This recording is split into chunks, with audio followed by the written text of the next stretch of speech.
Jadi teman-teman muda saat ini saya pikir cukup labil dalam melihat kondisi di Papua, terus melihat lingkungan di Papua.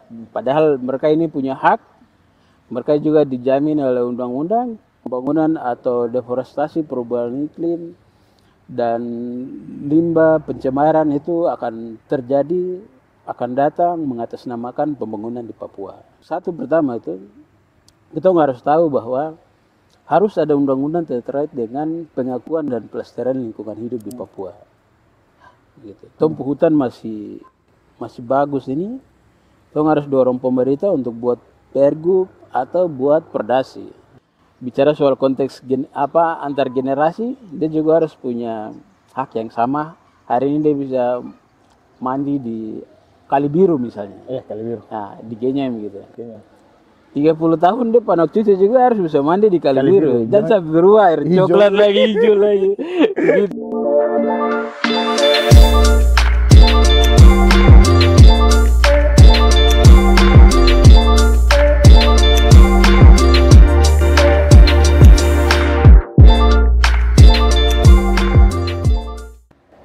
Halo everyone, bersama saya Cesario di Bingkai Cerita Rakyat.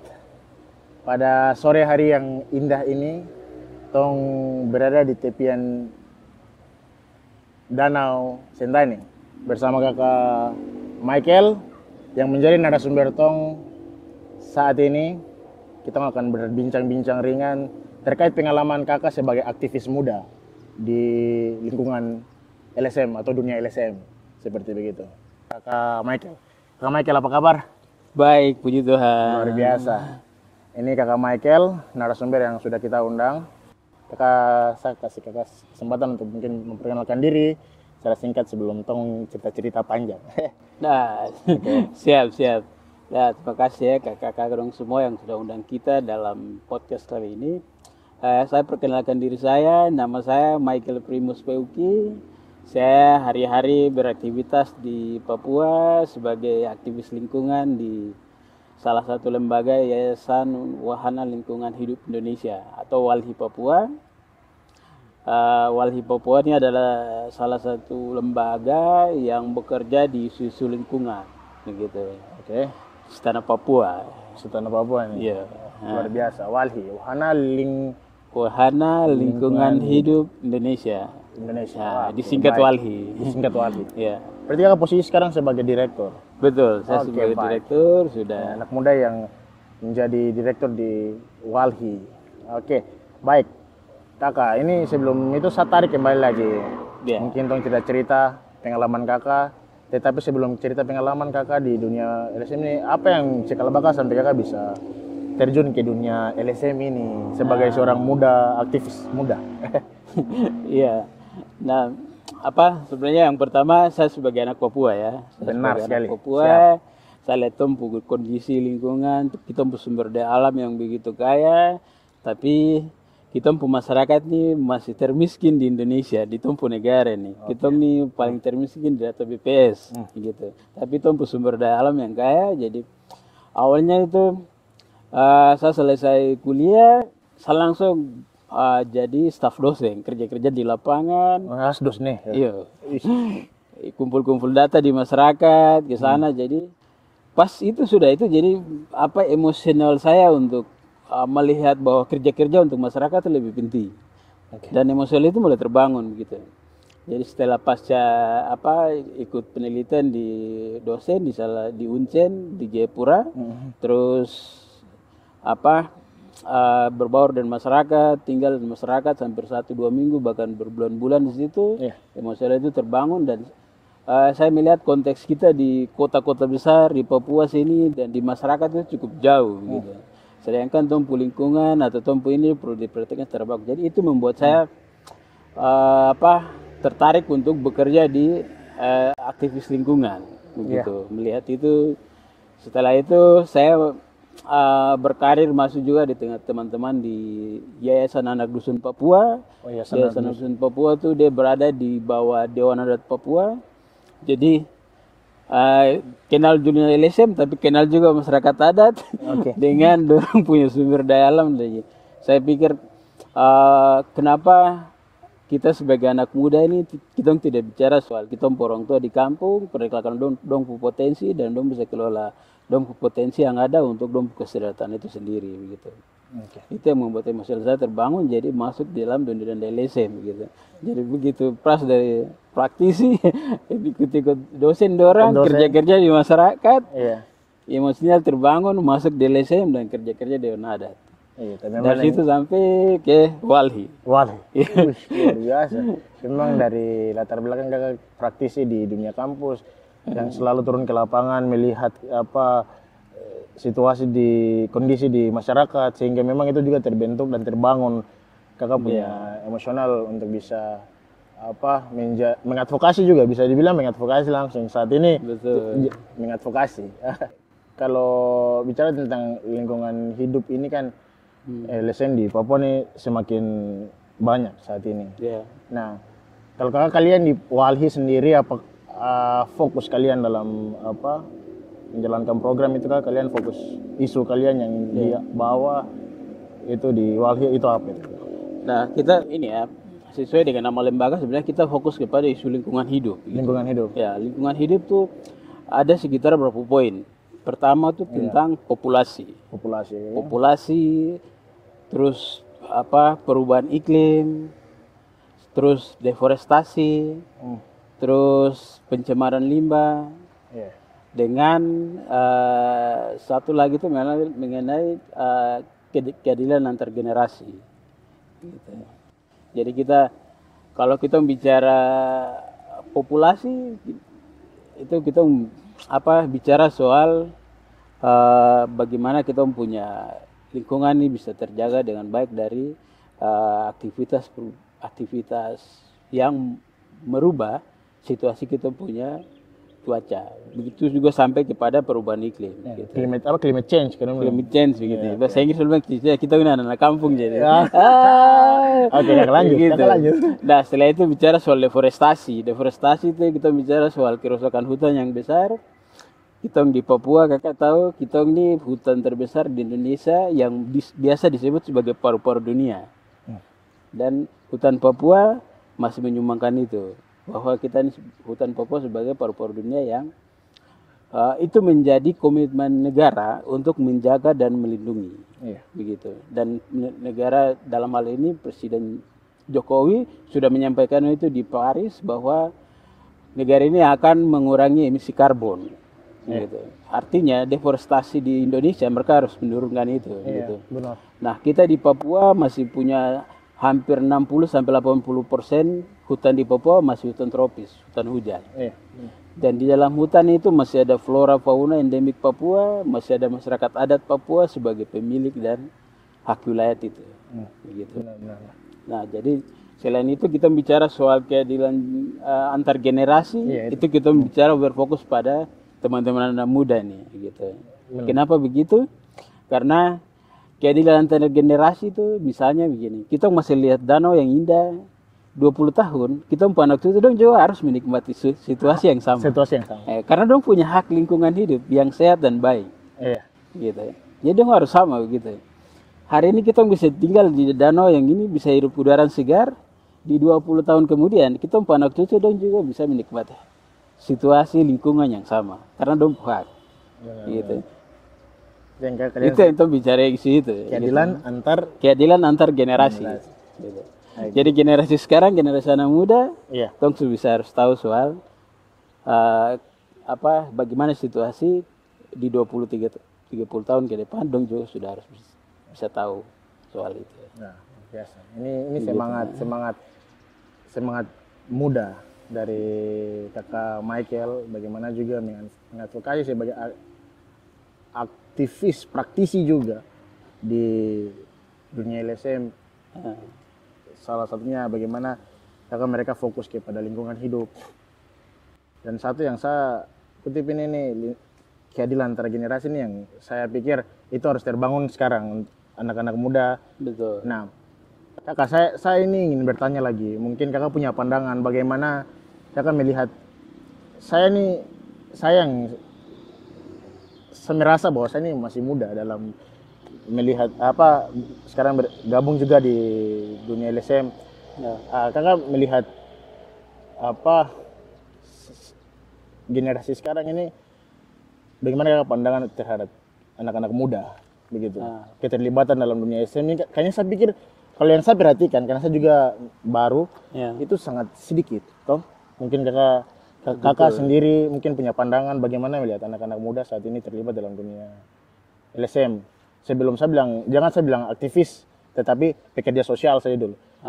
Yang kerja-kerja dulu. Kalau aktivis itu kan sudah tertanam di jiwa, saya mau apapun itu tetap saya kerja di situ. Saya strike begitu. Tapi itu kakak pandangan bagaimana? Nah, kalau menurut saya ini ya, kita teman-teman anak muda nih, ini apa saya sebut dengan mereka masih labil. Mereka masih labil. Istilah saya pakai labil gitu. Baik. Jadi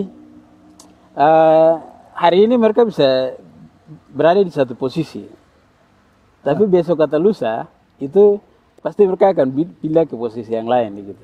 Udah bilang dinamika langsung. Jadi dinamika itu dong masih kecil, dong bisa apa? Kalau bukan terpengaruh, tapi memang iya mereka labil gitu. Mereka sesuai dengan kondisi. Kalau dong senang ini dong ikut ini, kalau dong senang ini dong ikut ini gitu. Dan misalnya kita berapa kali bikin kegiatan terkait dengan isu anak muda begitu. Paling banyak itu teman-teman anak muda ini mereka lebih kepada aksi soal angkat sampah dan tanam pohon. Itu saja. Oke, baik. Angkat sampah, tanam pohon. Itu dong paling banyak gitu. Tapi kalau kita sudah masuk kepada misalnya kita bilang, apa itu perubahan iklim? Nanti dong pikir panjang gitu. Apa itu deforestasi? Gitu. Nanti dong pikir panjang gitu. Tapi kalau kita bicara soal lingkungan hidup, dong pasti soal lingkungan itu soal sampah atau soal tanam pohon, soal penghijauan. Gitu. Dan memang aksi-aksi itu yang kita banyak buat karena itu sebagai strategi. Kalau kita melakukan penanam pohon, angkat sampah, itu sekali mengedukasikan bahwa lingkungan itu bukan bicara soal sampah dan lain-lain. Ada juga nih perubahan iklim, ada juga nih keadilan antar generasi. Gitu. Betul. Nah, jadi kita mulai kembangkan itu menjadi 1-2 itu. Jadi kalau kita masuk dengan misalnya keras langsung, Iya, betul. itu kadang tidak kena betul, bukan kadang tidak kena, kadang sudah dong keluar lagi, itu besok setelah ikut kegiatan lagi. Gitu. Jadi teman-teman muda saat ini saya pikir cukup labil dalam melihat kondisi di Papua, terus melihat lingkungan di Papua. Padahal mereka ini punya hak, mereka juga dijamin oleh undang-undang yang bilang bahwa kalau di undang-undang Kementerian Lingkungan Hidup itu sudah ada Undang-Undang Nomor 10 Tahun 2024. Itu kalau misalnya ada orang yang bicara soal lingkungan yang hidup dan yang baik, dia tidak bisa dipidana secara perdata maupun secara pidana. Gitu. Jadi dia punya hak untuk bicara soal, apalagi anak muda ya, gitu. Bicara soal konteks antar generasi, dia juga harus punya hak yang sama. Hari ini dia bisa mandi di Kali Biru misalnya. Kali Biru. Nah, di Genyem gitu. Genyem. 30 tahun depan waktu itu juga harus bisa mandi di Kali Biru. Dan sampai berubah air coklat lagi, hijau lagi. Gitu. Oke. Betul Kak, sepakat. Jadi kalau saya lihat anak-anak teman-teman muda begitu. Tapi masih banyak ruang, masih banyak edukasi. Teman-teman perlu lihat bahwa Papua ini sebagai rumah. Begitu. Papua ini sebagai rumah, kau tidak bisa ke pulau mana saja untuk bikin ini, bikin itu. Kau asal dari Papua, kau bikin sesuatu di Papua itu yang terbaik. Iya. Betul. Luar biasa. Kalau saya dengar Kak Michael bicara ini pemahaman dari seorang aktivis. Memang sudah jiwanya tuh jiwa aktivis begitu, bukan pekerja sosial. Ya. Dan Kakak, saya tadi dengar Kakak bilang kalau labil anak-anak muda saat ini. Nah, kalau kakak kalian sendiri di Walhi itu, apakah kakak kalian ada membuat jejaring untuk anak-anak muda atau mungkin penguatan kapasitas untuk anak-anak muda supaya mereka bagaimana melihat real yang kakak kalian lakukan begitu, supaya mungkin menjadi stimulus terhadap anak-anak muda. Nah, mungkin saat ini kan kalian ada melakukan hal-hal seperti begitu untuk mengadvokasi bukan untuk generasi-generasi yang lalu tapi yang sekarang ini supaya mereka bisa lihat. Mungkin kalian ada melakukan aksi-aksi itu atau Itu kegiatannya itu soal pendidikan lingkungan. pendidikan lingkungan. Nah, itu fokus kepada teman-teman anak muda nih. Kita sebut dengan pendidikan orang muda, gitu. Pendidikan orang muda. Gitu. Nah, di dalam tahun ini kita sudah melakukan 6 kali. 6 kali. 6 kali kalau di sini di Jayapura sendiri ada sekitar 3 kali. 3 kali, terus di masing-masing sebelum 3 kali itu kita lakukan di Jayapura itu masuk di kampus-kampus. Oke. Begitu. Kita diskusi dengan teman-teman di kampus Fakultas Ekonomi, di Fakultas Biologi. Ya. Nah, di situ. Itu di Uncen. Nah, kemudian kita diskusi lagi bikin screening moment di asrama-asrama. Oke. Asrama-asrama yang menurut kita pemetaan di sini misalnya ada ancaman polusi, ancaman perubahan iklim, ancaman deforestasi begitu. Nah, kita bikin sekolah lingkungan di asrama-asrama gitu. Oke. Macam di asrama Jayapura sini, asrama Timika, asrama Bintuni, asrama Sorong, asrama Merauke, asrama Bovendigul begitu.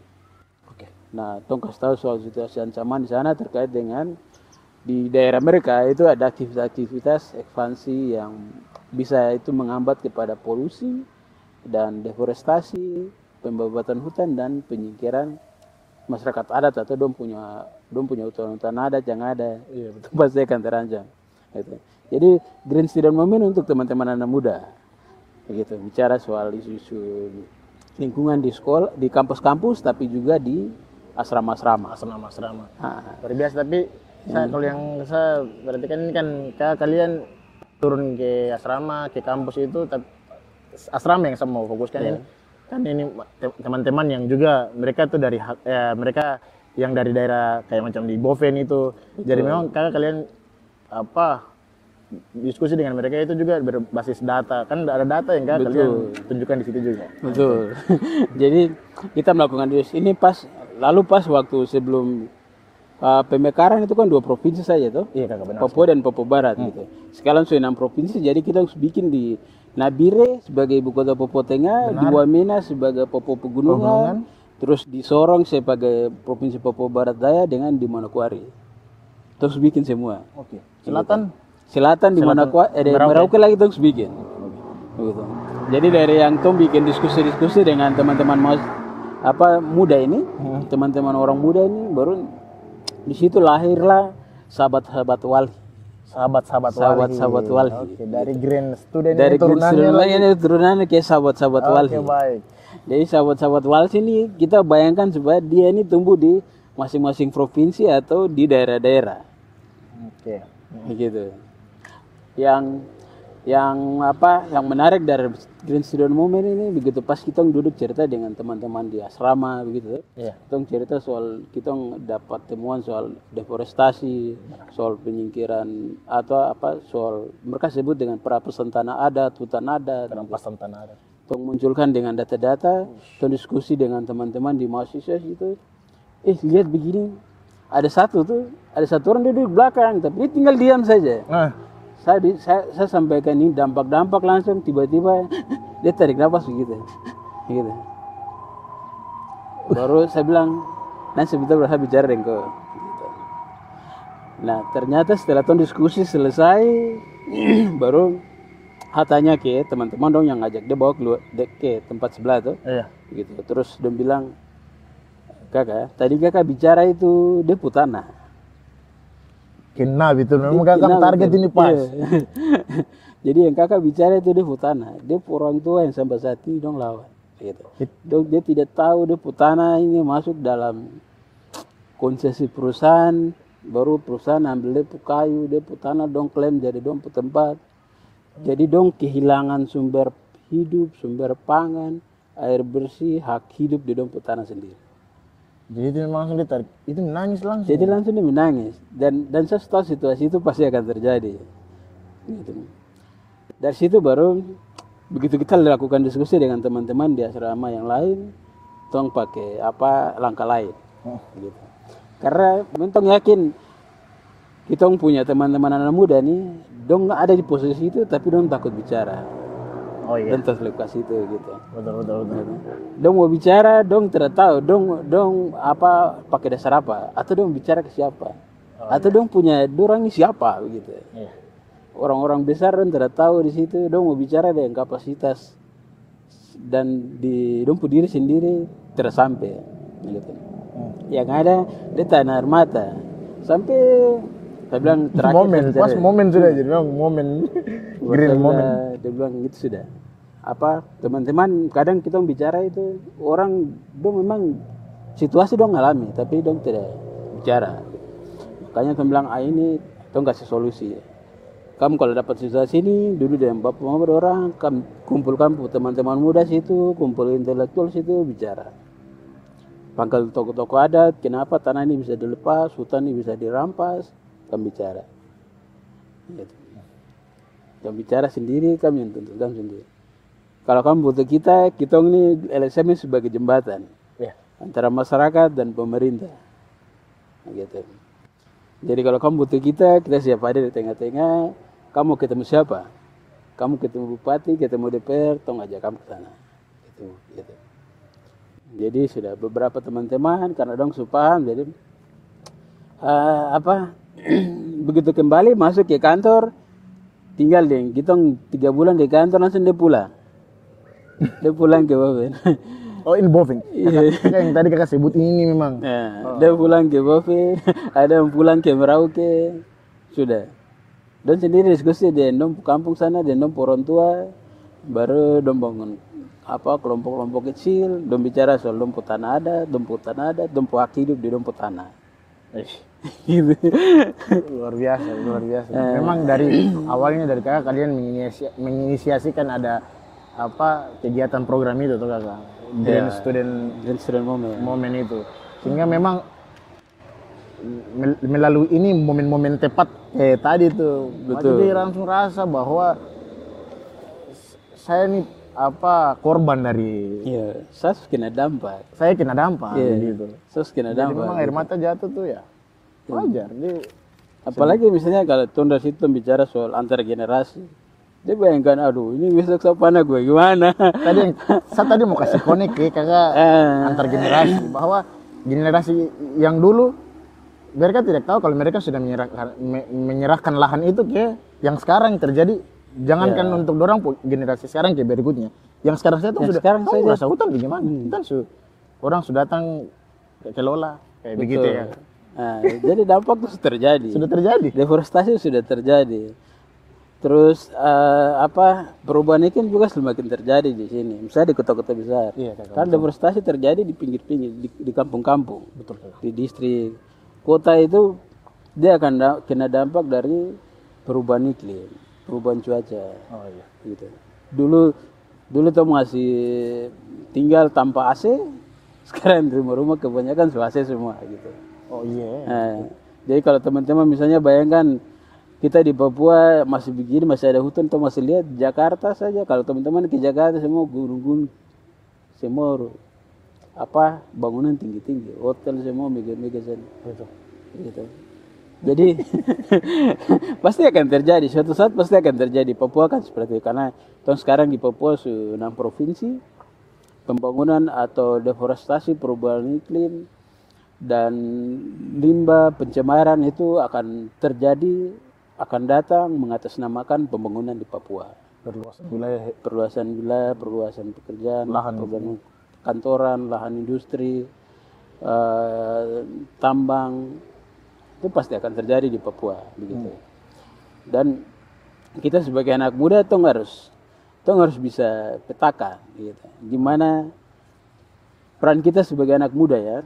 Peran kita sebagai anak muda yang satu pertama itu kita harus tahu bahwa harus ada undang-undang terkait dengan pengakuan dan pelestarian lingkungan hidup di Papua.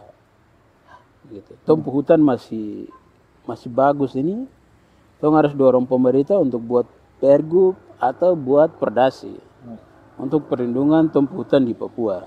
Kita pu danau, kita pu laut, kita punya apa sungai, kali yang jernih-jernih. Tong bisa dari kecil tinggal lompat-lompat turun langsung ke kali, mandi-mandi. Sekarang tong mau tong timbul tuh plastik di kepala. Plastik di kepala gitu. Gitu tuh. Nah, jadi tong harus bisa soal itu, begitu. Peran kita memastikan bahwa pemerintah daerah baik tingkat provinsi dan kabupaten harus punya undang-undang tentang perlindungan dan pelestarian hutan di Papua.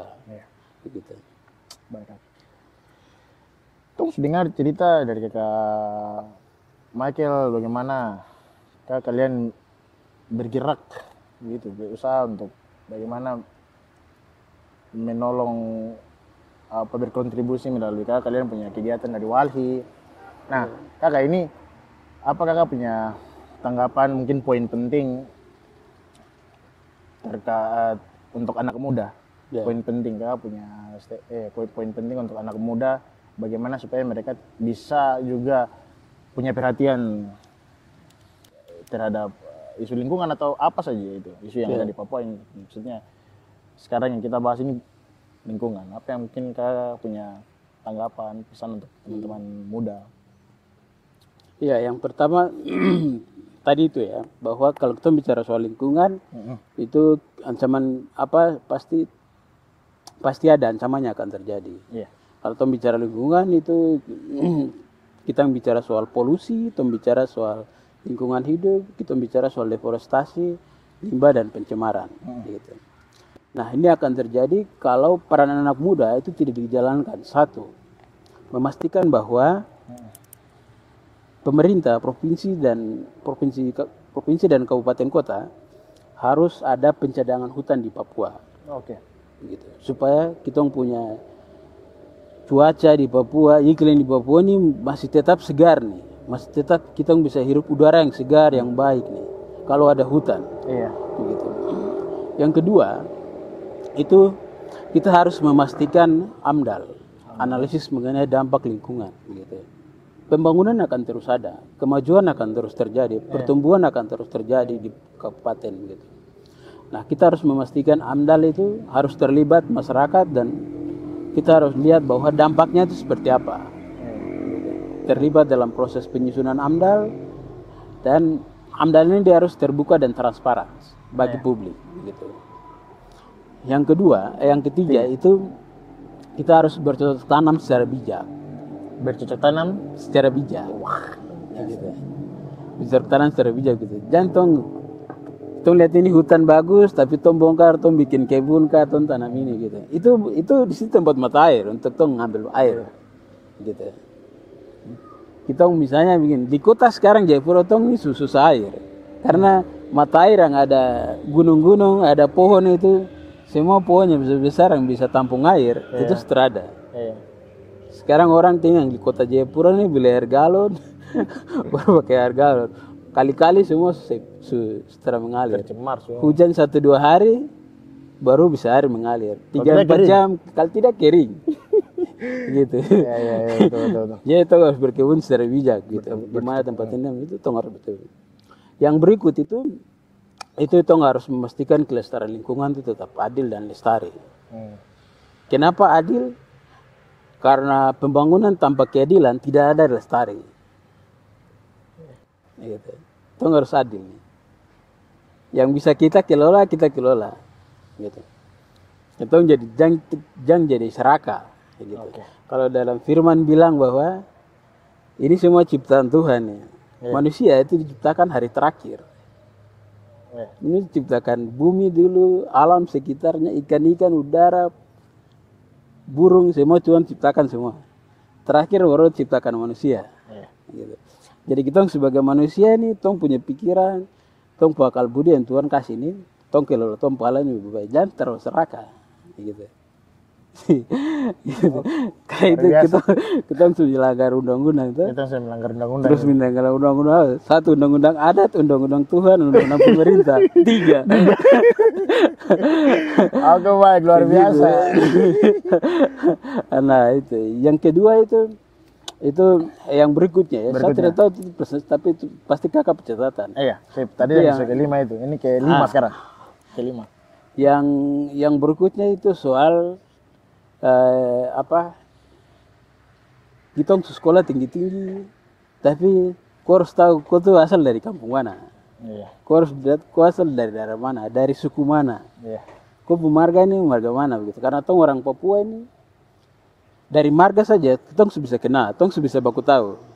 Kalau kau dari wilayah adat ini, kau dari suku ini, kau dari daerah ini, kau dari kabupaten ini. Iya. Begitu. Orang suku Me, Iya. suku Biak, suku Serui. Suku Marin.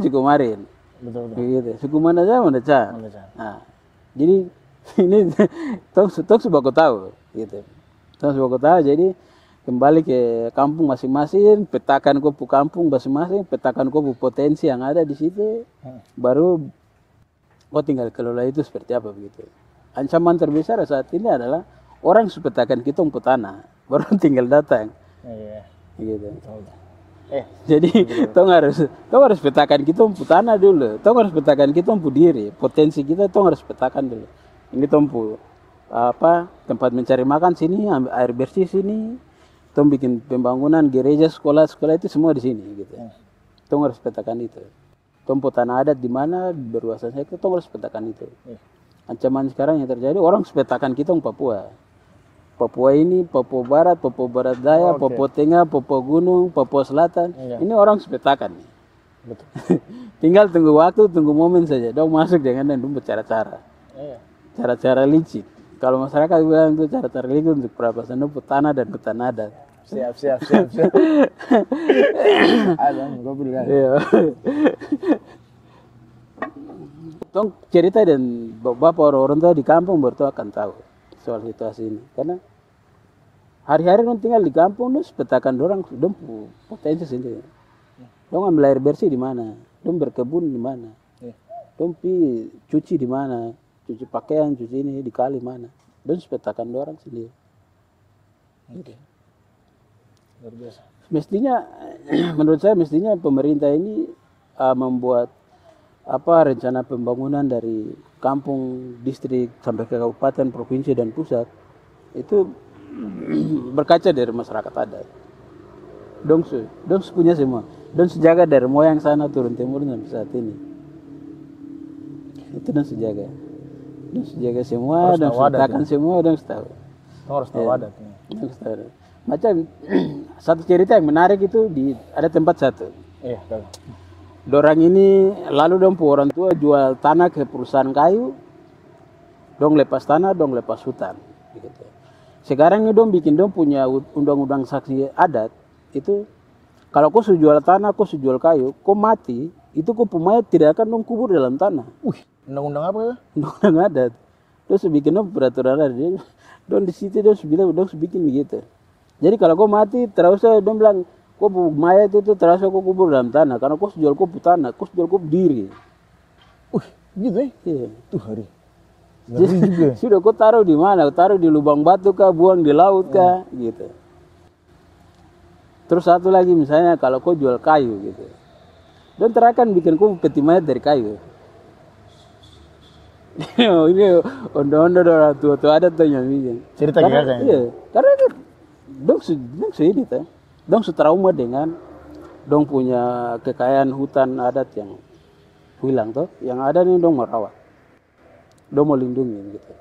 Jadi itu sanksi adat yang dong kasih ke warga di situ.